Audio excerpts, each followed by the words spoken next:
نبی پاک علیہ السلام نے فرمایا افضل جہاد اپنے نفس سے لڑائی کرنا ہے، اپنے آپ کے ساتھ کچھ جد و جہد کی جائے، کچھ اپنے خلاف بھی چلا جائے۔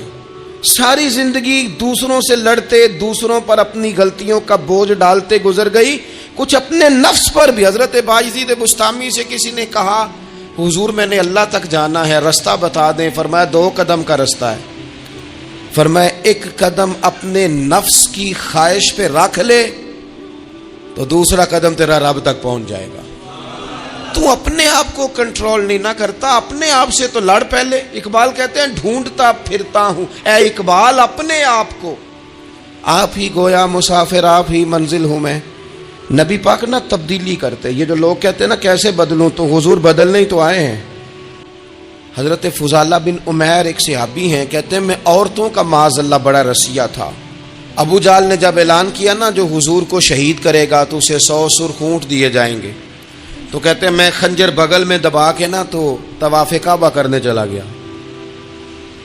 طواف کعبہ کہتے ہیں وہاں جب میں پہنچا تو میں نے دیکھا حضور بھی طواف کر رہے ہیں، تو نبی کریم نے مجھے دیکھتے ہی حضور میرے قریب آئے اور مجھے نہیں بتانا پڑا۔ حضور فرمانے لگے تیرا نام فضالہ ہے؟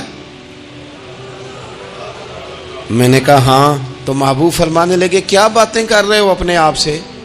کہتے میں دل میں سوچ رہا تھا کہ طواف کرتے میرے قریب سے گزریں گے تو خنجر مار دوں گا۔ کیا باتیں کر رہے تھے؟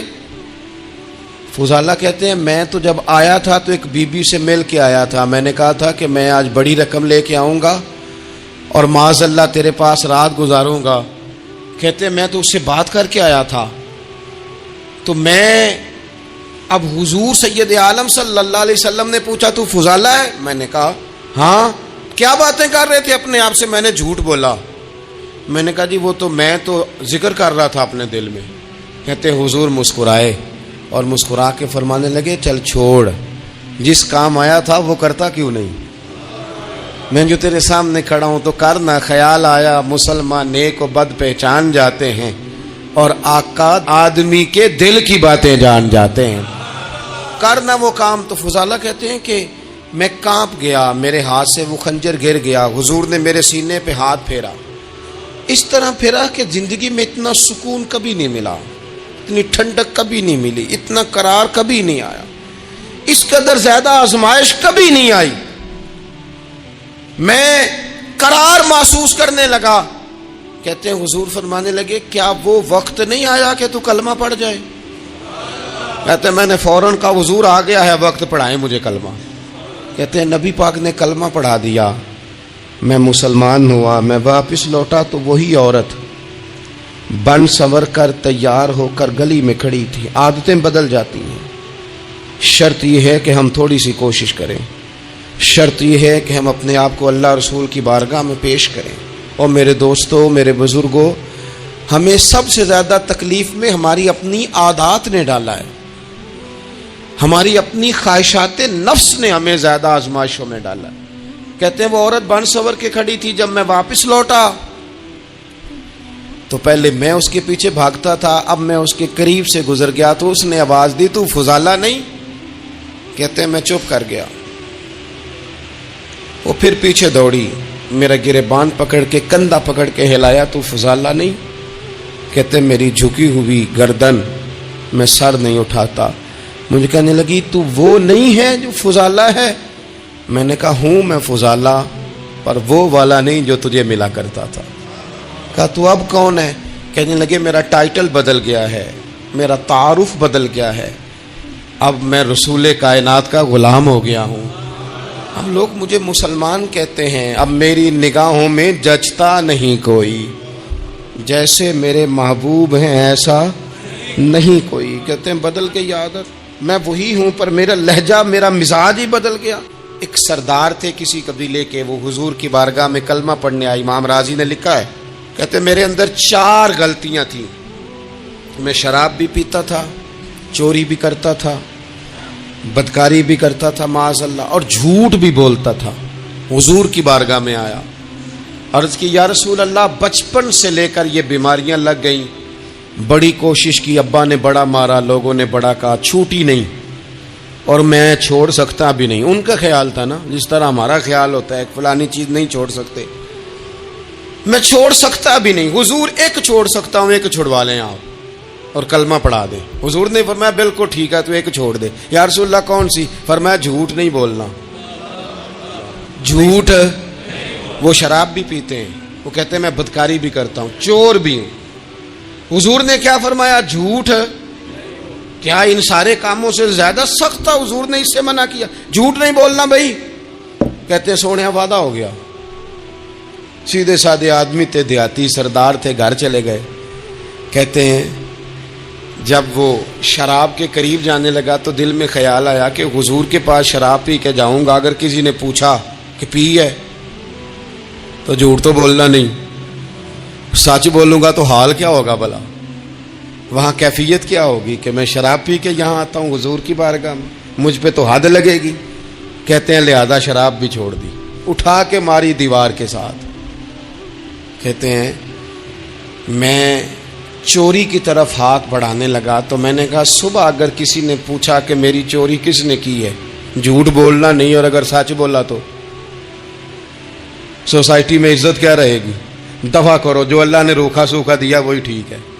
کہتے ہیں گلی سے گزر رہا تھا, اس عورت نے پھر آواز دی, اس کی طرف جانے لگا اور قریب گیا تو وہ پوچھتی ہے سنا ہے تو نے کلمہ پڑھ لیا ہے؟ کہتے ہیں تڑپ گیا, درد سے آنسو چھلکے کہ اگر میں اس سے جھوٹ بولوں تو حضور نے منع کیا ہے, اور سچ بولوں تو یہ کیا سوچے گی؟ کلمہ پڑھ کے مسلمان ہو کے حضور کا غلام ہو کے یہ انداز ہے. کہتے وہاں سے بھی آ گیا, آ کے نہ پیچھے ہو کے بیٹھ گیا. پیچھے حضور تقریر کر رہے تھے, پیچھے ہو کے بیٹھ گیا. غور سے حضور کا چہرہ دیکھ رہا ہوں, غور سے دیکھتا جا رہا ہوں. دنیا کہیں اور دیکھ رہی ہے اور میں حضور کا چہرہ دیکھ رہا ہوں. سر سے لے کر پاؤں تک تنویر ہی تنویر ہے, جیسے منہ سے بولتی قرآن کی تفسیر ہے. سوچتی تو ہوگی دنیا مصطفیٰ کو دیکھ کر بھلا وہ مصور کیسا ہوگا جس کی یہ تصویر ہے. کہتے میں غور سے چہرہ دیکھ رہا ہوں. حضور کی خدمت میں گیا سلام لینے تو محبوب نے مسکرا کے دیکھا تو میں نے کہا سونیا قربان جاؤں, میرا ایک جھوٹ چھڑوایا ہے, میری ہر شے چھوٹ گئی ہے, ختم ہو گیا سارا کچھ ہی. یہ مہربانی ہو جائے گی انشاءاللہ. اپنے آپ سے بات کریں, کوشش کریں کہ ہم نے زندگی میں جھوٹ نہیں بولنا, آپ سچ بولیں.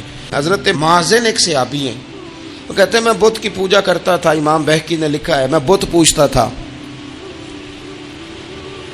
ایک دن میرے بت کے اندر سے آواز آ گئی تو کب تک مجھے پوجے گا, مدینے میں تو حضور جلوہ فرما ہو گئے ہیں. کہتے ہیں 2 دفعہ 3 دفعہ بت مجھے پیغام دے رہا ہے کہ حضور کی طرف جاؤ. بت کہتے ہیں میں وہاں سے چلا, حضور کی بارگاہ میں پہنچا تو نبی پاک علیہ السلام کی خدمت میں حاضر ہو کے میں نے عرض کی یا رسول اللہ کمال ہو گئی, لوگ بتوں کو پوجتے ہیں اور میرا بت کہہ رہا تھا جا کے حضور کا کلمہ پڑھ لے. او سکیاں کھجوراں اگا جام دے تے پتھراں تو کلمہ پڑھا جام دے. فرمایا وہ انہوں نے مجھے بت نے بھیجا ہے. حضرت مازن کہتے ہیں حضور کی بارگاہ میں آیا, نبی پاک نے کلمہ پڑھایا تو میں نے عرض کی حضور میرے اندر کچھ قباحتیں بھی ہیں, کسی کی چیز دیکھ کے میرا جی للچا جاتا ہے, میں چوری کر لیتا ہوں, بدکاری کا بھی مزاج ہے, شراب نوشی بھی ہو جاتی ہے. کہتے ہیں حضور نے میرے سینے پہ ہاتھ رکھا, میرے لیے دعا کر دی. آپ فرماتے ہیں گردن اونچی تھی کبھی نیچی نہیں ہوئی تھی, پر وہ کلمے کی کیا برکت آئی کہ ایسا سر جھکا کہ وہ جھکا ہی رہا. ایسی تبدیلی آئی کہ آ گئی, نفرت ہو گئی. کہتے ہیں حرام مال آتا ہے تو میری طبیعت پہ بوجھ بن جاتا ہے. میں اکثر دوستوں سے کہتا ہوں کہ ہمارے ہاں لوگوں کا عجیب مزاج ہے, وہ اپنا مائنڈ سیٹ کر لینا, کبھی ذہن بنا لینا یہ چیز حرام ہے تو وہ کبھی بھی حلق سے نیچے ہی نہ جائے. آپ گوشت کھا رہے ہوں اور بڑا اچھا پکا ہوا ہے, بہترین مسالہ جات لگے ہوئے ہیں بہترین, آپ کھا رہے تھے گوشت, کوئی بندہ آپ کے کان میں آ کے کہہ دے صدقے کا ہے, اس کا منہ میں ذائقہ بدل جاتا ہے کہ نہیں؟ بھائی گوشت تو وہی ہے, یہ کیسے بدل گیا؟ کیونکہ آپ کے نا وہاں کمپیوٹر میں فٹ ہے, کہ صدقہ میرے لیے درست. آپ وہ کہتے ہیں یہ تو فارم بن گیا. بھائی یہ کیا بن گیا؟ چلے اس سے بھی آگے چلتے ہیں. آپ کھا رہے تھے گوشت اور بڑا لطف آ رہا تھا، تو کسی نے کہہ دیا کہ یہ تو جانور ٹھیک ہی نہیں تھا، بیمار تھا یا حرام تھا، ذبح ہی نہیں کیا تھا، صحیح طور پر ایسے ہی اس کو پکا دیا، مر گیا تھا. تو اب تو یہ حال ہوتا ہے کہ الٹیاں شروع ہو جاتی ہیں. کیوں؟ اس لیے کہ نفیس طبیعت پر نہ صدقے کا گوشت فٹ ہوتا ہے نہ حرام فٹ ہوتا ہے، کیونکہ طبیعت نفیس ہے نا. بس اس بات کو سمجھ لیں، جس طرح حرام بکرا طبیعت پہ فٹ نہیں نہ ہوتا، اس طرح کروڑ حرام بھی طبیعت پہ فٹ نہیں ہونا چاہیے. 2 کروڑ بھی حرام آ جائے تو فٹ. جس دن 2 کروڑ پر بھی الٹی آنے لگ گئی نا، جس دن حرام جگہ پر قبضہ کرتے بھی کہہ آنے لگ گئی، ذائقہ بدلنے لگ گیا، کمپیوٹر میں فٹ ہو گیا کہ یہ میرے لیے ٹھیک نہیں.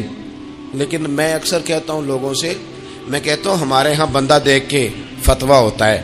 یہاں کوئی غریب عیسائی ہو نا، ماڑا بیچارہ گلی میں جھاڑو دے کے روٹی کماتا ہے، تو لوگ مسئلہ پوچھتے ہیں، کہتے ہیں مولوی صاحب سائنہ روٹی کھانی جائز ہے؟ تو میں پھر ان لوگوں سے آگے سے پوچھ لیتا ہوں، میں کہتا ہوں یہ بتاؤ امریکہ کا صدر بھی عیسائی ہے، اس کے ساتھ جائز ہے؟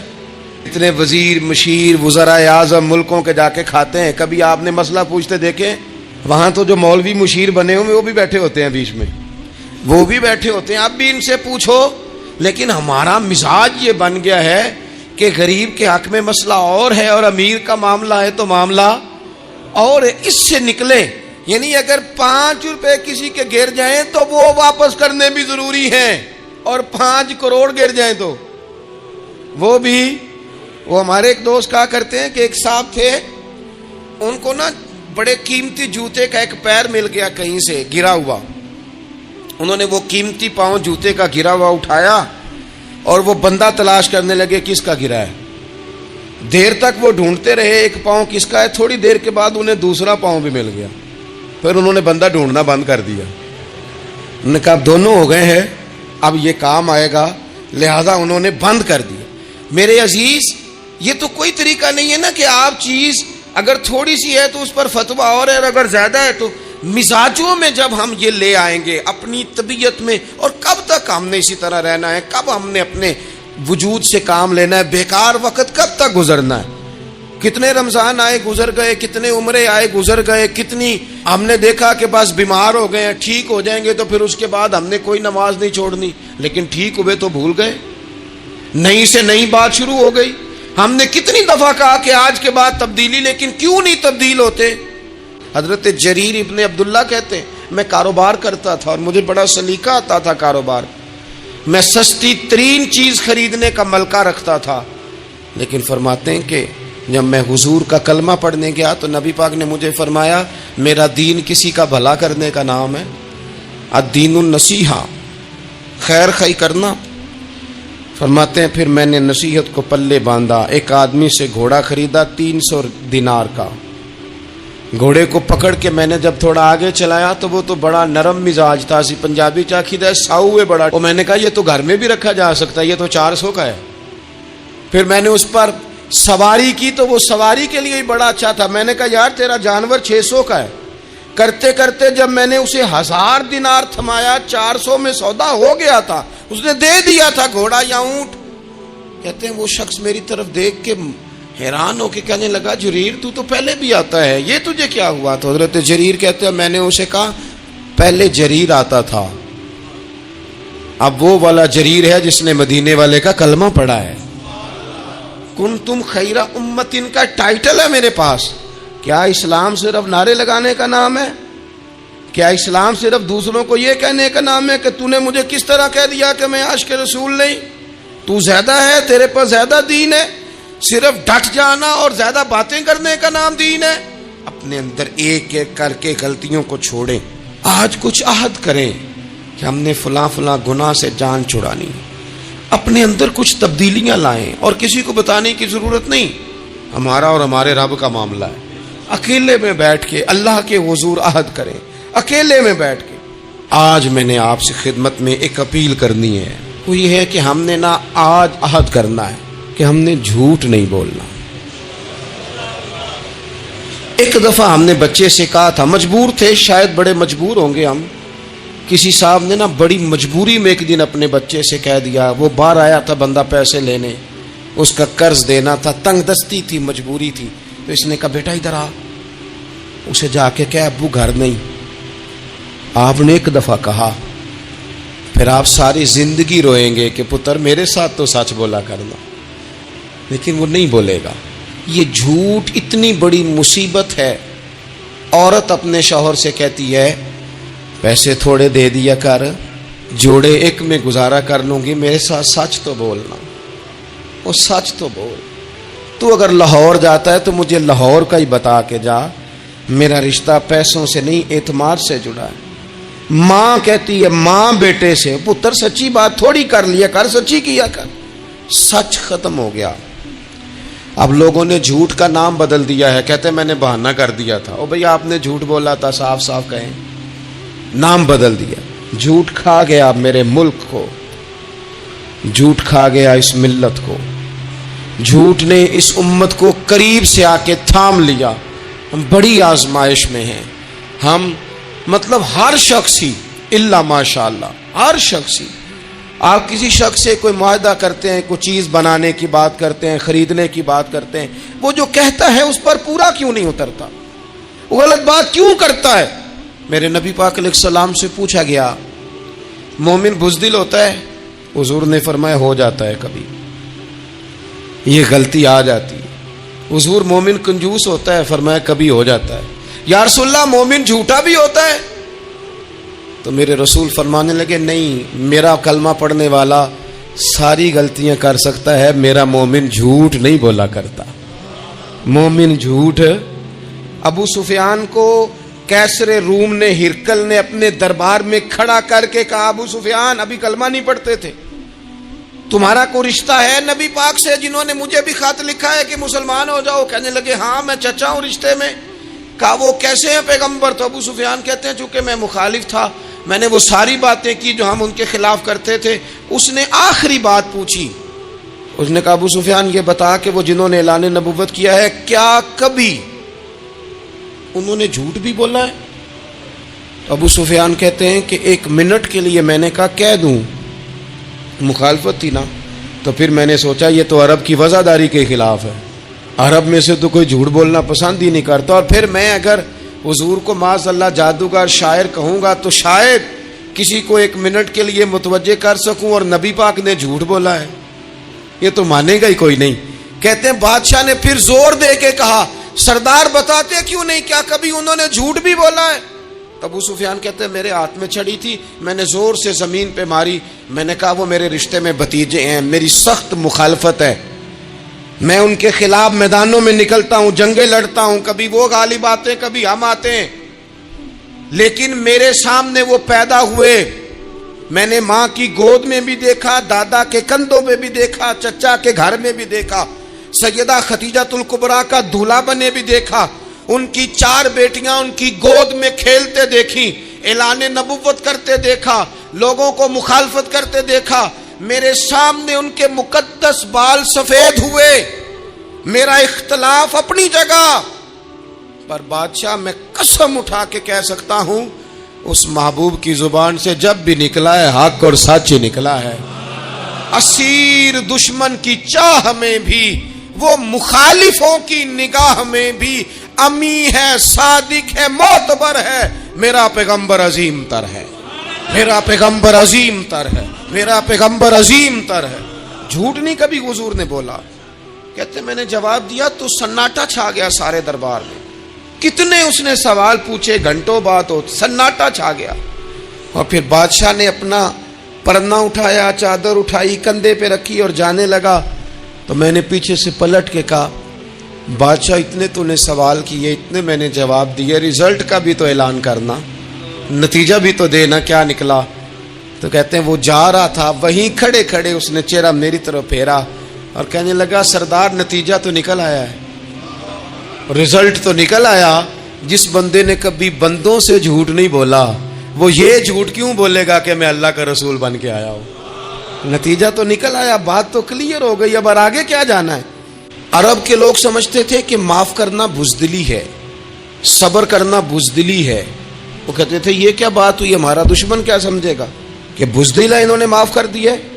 وہ کہتے تھے معاف کر دیں تو کمزور پڑ جائیں گے, سامنے والا کہے گا کہ ان کے پلے کچھ نہیں, معاف کر دیا. اور ہمارے زمانے میں آج معاف کمزور آدمی کرتا ہے, طاقتور آدمی معاف نہیں کرتا. وہ جس کے پاس طاقت نہیں ہوتی وہ کہتا ہے ٹھیک ہے میں نے اللہ پہ چھوڑ دیا, حالانکہ اس نے بھی اچھا کیا, پر کمال تو یہ ہے کہ تیرے پاس ساری طاقت ہو پھر بھی تو فیصلہ اللہ پہ چھوڑے. اور حضرت موسیٰ کلیم اللہ علیہ السلام نے عرض کیا تھا مالک تیرے بندوں میں تیری نظر میں معزز کون ہے؟ تو رب کریم نے فرمایا میرے کلیم جس کے پاس بدلہ لینے کی طاقت ہو پھر بھی معاف کر دے وہ رب کی نظر میں بڑی عزت والا ہے. عرب کے لوگ سمجھتے تھے یہ بزدلی ہے کہ میں معاف کر دوں, لیکن حضور نے ان کو اخلاقی طور پہ بدل دیا اور نبی پاک نے فرمایا معاف کرنا بزدلی نہیں, یہ تو اعلیٰ ظرفی ہے. تو پھر کس طرح بھلا معافی ان کو ہوئی؟ فتح مکہ کے دن حضور نے اس طرح نہیں معاف کیا کہ پہلے ہمارے ہاں بھی لوگ معاف کرتے ہیں تو ہم پتہ کس طرح معاف کرتے ہیں, پہلے ساری اس کی زیادتیاں گنواتے ہیں. پتہ ہے نا تو نے اس وقت کیا کہا تھا, یاد ہے نا تو بڑی ڈینگے مارتا تھا, یاد ہے نا تو بڑی بڑکے مارتا تھا. عرب کے لوگ سارے سامنے کھڑے ہیں, پتہ کون کون ہے؟ اکرمہ بن ابو جہل آخری دن تک لڑے, ابو سفیان آخری دن تک لڑے, سارے لوگ سامنے کھڑے, کچھ بھاگ گئے ہیں جان بچا رہے ہیں. حضور نے کیا فرمایا؟ فرمایا پتہ تمہارے ساتھ آج سلوک کیا کرنا ہے؟ یا رسول اللہ بتائیے. تو نبی پاک نے فرمایا وہی کرنا ہے جو جناب یوسف نے بھائیوں کے ساتھ کیا تھا. بات ہی کوئی نہیں کرنی, پچھلا قصہ چھیڑنا ہی نہیں, نہ کانٹے بچھانے کی بات کرنی ہے, نہ روڑے مارنے کی کرنی ہے, نہ بدر میں آنے کی کرنی ہے, نہ احد میں پتھر مار کے دانت شہید کرنے کی بات کرنی ہے, نہ خندق کی بات کرنی ہے, نہ خیبر کی کوئی بات. جاؤ نہ معاف کیا, بات ہی کوئی نہیں کرنی, معافی دے دی. ابو سفیان کہنے لگے حضور مجھے بھی معافی ہے. سونیا تیرے کرم پہ قربان جاؤں. میرے کریم فرمانے لگے تو قبیلے کا سردار ہے, مکے شریف کے لوگ تجھے بڑا سمجھتے ہیں, دیکھ حضور معاف بھی کرتے ہیں اور عزت بھی دیتے ہیں. فرمایا جا میں نے تجھے معاف کیا, اور جو تیری حویلی میں آ کے پناہ لے لے گا میں اسے بھی معاف کر دوں گا, اسے بھی معافی مل جائے گی جو تیرے گھر آ جائے گا. اب تبدیلی آ گئی, وہ جو اندر کفر تھا وہ ٹوٹ گیا, انقلاب آ گیا. یہی ابو سفیان جو کل تک مخالفت میں لڑتے تھے پھر یہ حضور کے ساتھ جنگوں میں جاتے, اور اس طرح جاتے کہ حضور گھوڑے پہ بیٹھے اور جناب ابو سفیان نے گھوڑے کی لگام تھامی ہے, ہر میدان میں گئے, ہر جگہ خدمت کی. اکرمہ بن ابو جہل کا پتر ہے, کوئی کسر نہیں چھوڑی اس نے, حد کر دی, ہر جگہ لڑا, ہر مقام پہ. لیکن فتح مکہ کے موقع پر یہ بھاگ گیا تھا, جان بچا کے چھپ گیا. اس کی بیوی آئی, آ کے کہنے لگی سونیا میرے چھوٹے چھوٹے بچے ہیں, مجھے پتہ چلا ہے کہ میرے شوہر کے لیے آپ نے ڈیتھ وارنٹ جاری کر دیے ہیں کہ جہاں ملے مار دیا جائے. صحابہ نے یہ اعلان کیا ہے, وہ سخت مجرم ہے, اس کے لیے سخت آرڈر جاری کیا گیا ہے. تو کریم کیا فرمانے لگے؟ حضور فرمانے لگے تو کیا چاہتی ہے؟